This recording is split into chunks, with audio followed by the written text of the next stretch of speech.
बरगढ़ ठारे संयुक्त कृषक संगठन पक्षरु ऐतिहासिक राज्यस्तरीय किसान महापंचायत अनुष्ठित हो जाइछि। आयोजित कार्यक्रम में 15,000 ऊर्ध्व कृषक जोग देइथिबा बेले राष्ट्रीय एवं राज्य स्तरीय सर्वमान्य कृषक नेता माने योगदान देइथिले। देश में 2300 रुपए का रेट है, यहाँ पे 800 रुपए बोनस दे रहे हैं। इसका मतलब है देश के किसानों को 3100 से ज़्यादा का मिलना चाहिए। दूसरी ओर यहाँ के किसानों की खरीद नहीं कर रहे हैं। यहाँ पे 35 कुंटल प्रति एकड़ पैदावार होता है, केवल 1300 कुंटल का जो इन्होंने लिमिट बना रखा है। तो निश्चित तौर पर ये किसानों को बेनिफिट नहीं पहुँचाना चाहते, केवल चुनावी फ़ायदा उठाने के लिए ये घोषणाएं कर रहे हैं। ये एक बड़ा सवाल है, किसान आंदोलन बढ़ेगा, इससे ही ये मामला हल होगा। और ये जो नई विपणन नीति आई है, नई कृषि विपणन नीति आई है, ये पूरे किसानी को बर्बाद करेगी। इसके आंदोलन भी इसी तरह के केंद्रों से और आदिवासी इलाकों में जहाँ पर जो है कोऑपरेटिव सोसाइटीज़ हैं जो रेट देती हैं, उन आंदोलनों से ही इसको हराया जा सकता है। हमारी मांग है कि राज्य सरकार और विपक्ष जो है मिलकर विधानसभा में इसके खिलाफ प्रस्ताव पारित करें। एही अवसर रे उपस्थित थिबा वक्ता माने एक स्वर रे त्रुटिपूर्ण कृषि नीति एवं कंपनीकरण प्रसंग दृढ़ स्वर रे उपस्थापन करिथिले। परे बकेया विद्युत बिल छाड़ कृषि क्षेत्र में व्यवहृत विद्युत बिल जलसेचन आधार रे नेबा एवं 300 यूनिट विद्युत मागणारे देबा पई जिलापालक जरिया मुख्यमंत्री को लिखित भावे जणाइबा पई निष्पत्ति निया जाइछि।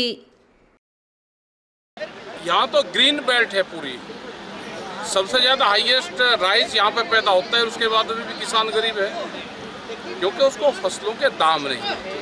अगर उसको भी रेट ठीक मिले और देश में एमएसपी गारंटी कानून लागू हो जाए तो यहाँ के किसान का भी भला होगा। कितना मिलना लेकिन हमको आप जिस तरह से दूसरी फसलों के दाम बढ़े उसी हिसाब से दे दो। अभी पहले जो रिपोर्ट देश में आई उसके आधार पर दे दो। एमएसपी के कम पे खरीद व्यापारी ना करें, वो कानून बना दो। ये एक फसल का नहीं, बहुत सी जो फसलें हैं उन सब पे आप ये आने वाले दिन में आपका क्या बड़े आंदोलन होंगे। अभी हमारी संयुक्त मोर्चे के हमारे सब लीडर हैं और बड़ी पंचायतें मीटिंगें पूरे देश भर में हमारी चली हुई है, ये करेंगे। और एक वैचारिक क्रांति देश में है।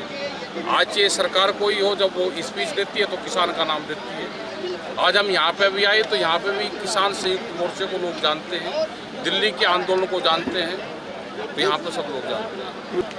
पंचायत है कि एक जगह एक उद्देश्य को लेकर भीड़ इकट्ठा करना। किसान और जो मजदूर हैं वे एक जगह आए और अपनी बात हमसे साझा करें, हम उनको अपनी पूरे देश और दुनिया की बात उनको बताएं, उसके लिए आंदोलन खड़ा करें। अपनी बात सरकारों को अपनी भाषा में अपनी बात कहना, यही पंचायत ने इनको आंदोलन से होगा। किसानों की सुनवाई डबल इंजन वाली सरकार से नहीं होगी। ये तो ठग ठगू की सरकार है, पूंजीवाद की सरकार है। जैसे यूएसए में है, वहाँ पे बड़ी कंपनियां काम कर रही, जैसे ब्राज़ील में है, वहाँ पे 280 लोगों के पास में वहाँ की 80% ज़मीन है। जितना बड़ा उड़ीसा है इतनी ज़मीन वहाँ पे 10 आदमी के पास में होगी। तो ये ज़मीन छीनने का प्रोग्राम है। सरकार ये पूंजीवाद की सरकार है, सरकार से कोई वो करने की जरूरत नहीं कि सरकार हमको कुछ देगी।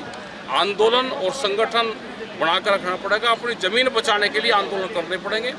नशा मुक्ति का अभियान चलाना पड़ेगा, अपने बच्चों को पढ़ाना पड़ेगा। और हमको जो दूसरी संस्थाएं उनसे बातचीत करनी पड़ेगी, जैसे यहाँ पे एडवोकेट हैं, टीचर्स हैं, जो यूथ है उसको संगठन से जोड़ना पड़ेगा।